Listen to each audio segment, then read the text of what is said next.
Bismillahirrahmanirrahim. Elhamdülillah. Ve salatu ve selamu ala Resulullah. Muhammedun ve ala alihi ve sahabe ecmaîn amma ba'd. Bütün maqtovlar Allah tebaraka ve taala olsun. Dualar Muhammed Mustafa sallallahu aleyhi ve sellem olsun. Bugün mana ulug' Sayyidul Ayam Cuma günü barınızlarga mübarek kutlu olsun. Peygamber sallallahu aleyhi ve sellem kedeylerden Hacı Cuma degen. Bir yılda 52 Cuma var eken. Oşo Cuma'nı to'liq kaldırmasdan Cuma'nı ötkörsök, şu hac kılgandı soğun alat ekenmiz. Musulman bir tuğandar. Eme bakıp Allah jokken ördök jokta çulduk bi dep bizde bir ança-munça adaşıp ketsek keşiresler. Neme kılayık. Bismillahirrahmanirrahim. Bugünkü bayanımız mazarlarga ziyaret kılıp, jana kümbözlörgө ziyaret kılıp sıyınуу maksatında şariatta kanday aytat, oşonun bir az sizlerge bayan kılıp bersek. Bardığımızga belgili Allah tabaraka ve taala özünün Kur'an'da aytat. Ey iman keltirgen pendelerim deydi. Siler deydi. Mağa ziyaret kıgıla dedi. Mağa ibadat kılgıla dedi. Allah'dan başkaga ibadat kılsak, Allah'dan başkaga sıyınsak, biz şirk keltirgen bolabız. Oşon üçün kim bolboyluk Allah'a ibadat kılıp, Allah'a sıyınışımız gerek. Bizden İslam dini kelgenden keyin Peygamber sallallahu aleyhi ve sellem köp urp adatlardı joyuga hareket kıldı. Oşolordun sarkındılары oşondan beri mana 1442-43 yıldan beri siz bizdin arabızda kele jatat tuğanдар. Oşo İslam'da Allah'a ibadat kılış gerek. Allah'a sıyınış, başka hiç kimge şirk olmayız. Başkaga sıyına turgan bolsok, şirk keltirgen bolsok, күнөөлөрдүн эң оору Allah'a şirk keltiriştik.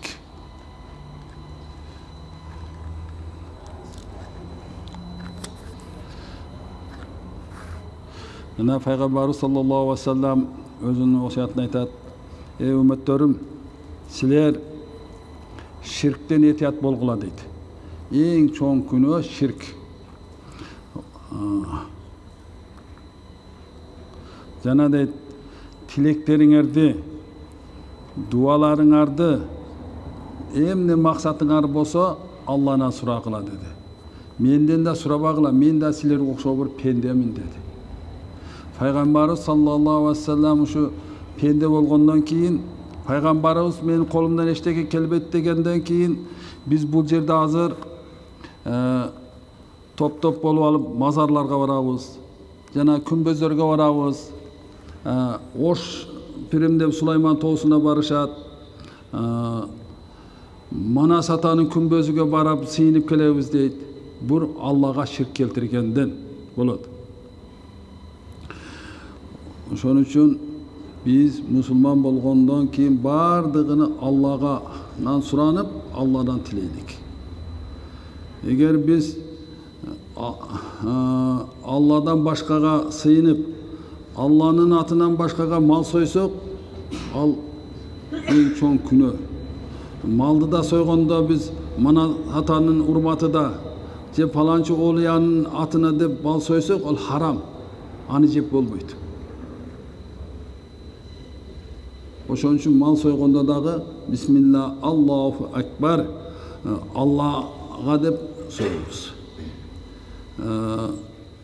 Köp yerlerde barat, mana bul Kazakstanda bir Supatay ata degen bir mazar var eken, alda sizlerge mene bizge okşogon bir pende barıp alıp Kazak tuğanlar mal soyuşat. Ey ata, menin maga bala bergin, maga bakıt bergin dep. Al şirk Allah'a karşı kelgen menen barı var. Jakında bir Manas Talaska barıp Manas'ın kümbözünde bir көріпкелерде барсақ ошо өттөрдө да бар экен. Манас ата мага бала бер, мага дүние бер, мага бакыт бергин деп ошо ал күмбөздө манас барбы жокпу ошонун ыйлап ошону сурап атат. Бул Аллага түздөн түз каршы чыккандардын эмеси. Ширк келтирген.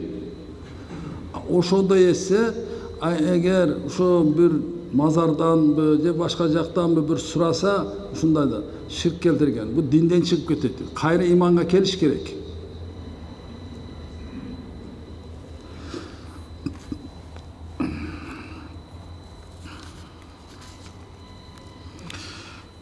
Umar raziyallahu anhu İslamga kelgenden keyin men de kebir kılgan işlerime aябай külküm kelet deydi. Kebir kılgan işlerime aябай ökünömün deydi. İslamga çeyin deydi. Janağı halvadan buttарды жасайт да көзүбүз deydi. Ушундай жасап, ошого сыйнат, ошонун тилейт эдек deydi. Анан ал эрип калганда аны өзүбүз жеп коет эдек deydi. Ага men külküm kelet aябай deydi. Anan deydi, жаш кыздарды, İslam kegece kız baldardı tirүүлөр alıp barıp kömgөн. Uşo bir kızım atake dep ушундай bir çurkap tilge kelip kalganda alıp barıp ошон tirүүлөр kömgönmүn deydi. Ata ken sakalın ошо жерди казып atkanda atake sakalın çaң bolup kalıptır dep sakallarımды ушундай bir эме кылып арчыганда да ошондон tirүүлөр kömkegen men буга ökünömүn deydi.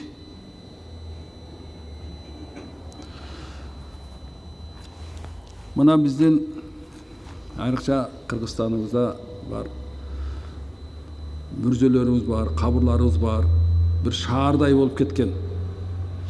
Bir kişinin bir okuyan aytayın 2000-ci yılları eken bir Araplar kelip Kaşkasuu jaka tamaşaga көрсөтүп келди деп алып биздин муфтий Кимсанбай ажыны менен чогуу баратып ошо жакта мүрзөлөрдү көрүп Araplar айтат экен.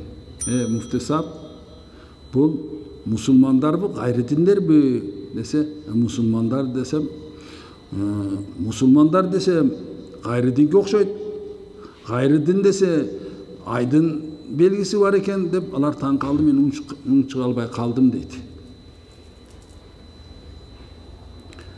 Ата-энебизге боорубуз ооруса, ошо чоң күмбөздөрдү жасап канча акчаларды кетиргендин ордуна ошо bir жетимдер үйүнө, медреселерге берип, Кур'ан окутсак канча сооптор болот. Мына 96-94 жылдары биз Нарында кызматта болгондо, ошол убакта bir колунда бар жигиттин аталары кайтыш болуптур. Ошо Мрамордан ошол убакта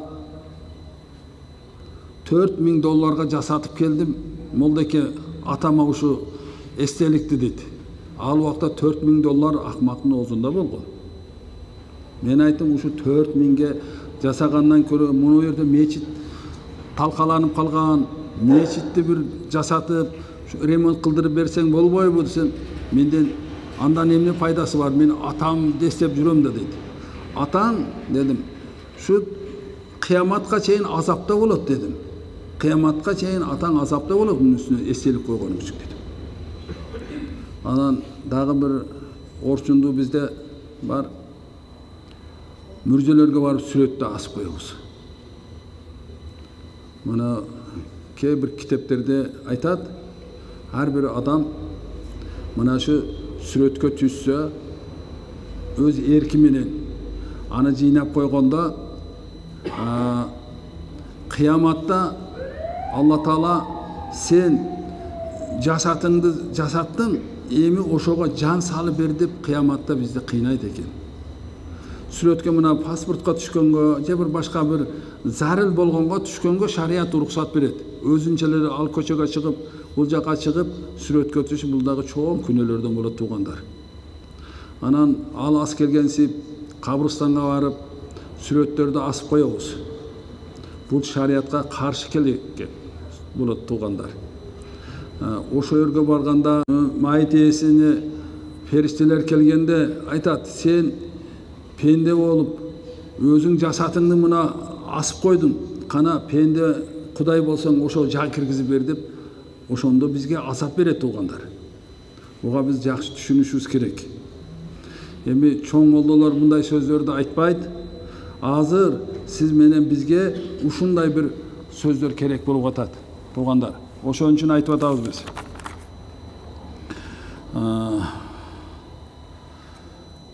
Пайгамбар саллаллаху алейхи ва саллям Али ибн Али Талибке айттылар ки, ал киши көп жолдо жүргөн, аяк байда жүргөн: Али деди, сен кай жерде мүрзөлөр биринин үстүнө бири бийигирээк болгон болсо, ошо мүрзөлөрдү бардыгыны тегиз кылып тегиздеп кеткин дедилер. Деп ошондой тапшырма берди. Бул пайгамбарыбыздын хадистеринен. Эмне деген? Кабырлар бири-бири менен барабар болуп туруш керек. Ал жерге барганда биз бай болобуз, кедей болобуз, падыша болобуз, бардыгыбыз окшош. Ошо даже мүрзөлөр да биринен бири бийик болуш керек эмес экен. Пайгамбарыбыз Али разияллаху анху ушундай этип бир тапшырма берди. Али, кай жерде мүрзөлөрдү бийигирегини көргөн болсоң, жапсы менен барабар кылып кет дедилер. Эмнеге дегенде, ал жерге барганда бардыгыбыз окшошпуз дедилер.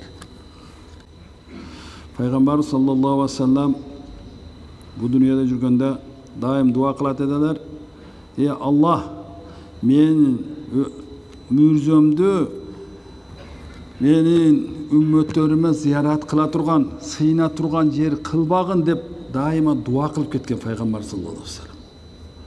Ошон үчүн Мадинеге барганда пайгамбарыбыздын мүрзөлөрүнү жаап койгон. Ушундай эле ошол жерден дуа кылып эле кетет. Эгер мурда ачык турган ал жерде барганда бизге окшогон узактан келген түркөлөр барып, "Ой, пайгамбарыбыз мүрзөлөргө үстүнө жыгылып жатып, бирде эмелерди тилеп, мага аны бергин, перзент бергин, андай кыл, мындай кыл деп көп тилегенде, ошо жерде азыр жаап койгон. Ажылар барган, ажылар билет, жаап койгон. Биз пенде ушундай түркө экенбиз. Алла турганда биз пенделерден сурайт экенбиз. Анан дагы бир азыр көп аял кишилерден, жаш балдарды азгырып, группа болуп, ушундай бир мазарларга барып, түнөп, ошолордон тилек сурап жүргөндөр толдор экен. Мына Таластарда да бир эки мазарлар бар экен.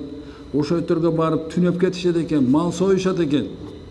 Мынабу жол ачык болсо, мынабу Түркүстандагы Ахмад Ясавинин кабырлары бар. Ал киши алым, олия болгон. Ошо өтөргө барып, ошо жерлерге барып, мына Манастын күмбөзү, Ошко барып, Сулайман тоого барып, мал союп, бир тилектерин кылган, бул Аллага ширк келтирген менен барабар. Ал жерде сойгон малы да харам, аны жеп болбойт. Эмнеге? Ал Алланын атыга эмес, ошо жердеги мүрзөдө жаткандын, ошо пенденин атыга союлган. Пайгамбар саллаллаху алейхи ва саллям да айткандар: силер мал союсоңор, жалаң Алланын аты менен сойгула, менин атыма сойбогула деди. Менин атыма сойсоңор дагы аны харам боло жебегиле деген. Туугандар, ошон үчүн биз кандай эме кылсак, мал сойсок, зияратка барсак дагы, дуа кылсак дагы Алладан сурайлык. Анан ушу кабырларга бардыгыбыз бара турган жерибиз. Ошо өттөн мына азыр кабырлар, мүрзөлөр дагы гүл бакчага айланып кеткен.